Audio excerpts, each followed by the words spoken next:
National Emergency Hotline ilulunsad na sa Hulyo ayon kay Pangulong Ferdinand R. Marcos Jr.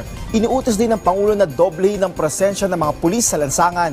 Ang detalye sa report ni Clazel Pardilla.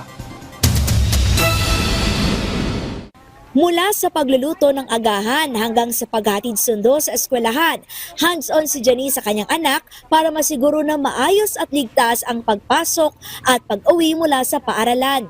Palagi ang anak natin maging safe, tapos maano kung sasakuna, kung ano man mangyari, lumabas ng school, di natin alam. Para mapabilis ang pagresponde sa mga kinatatakutan ni Janice sa mga emergency tulad ng krimen, sunog, aksidente at iba pang problema. Ayon kay Pangulong Ferdinand R. Marcos Jr., simula Hulyo ilulunsad na ang National Emergency Hotline. Pag-iisahin ang mga emergency number na maaaring tawagan para mapabilis ang pagresponde ng pulisya. If the PNP is doing good, it can do much better with this National Emergency Hotline. Rapid response can curtail or deter criminal activity.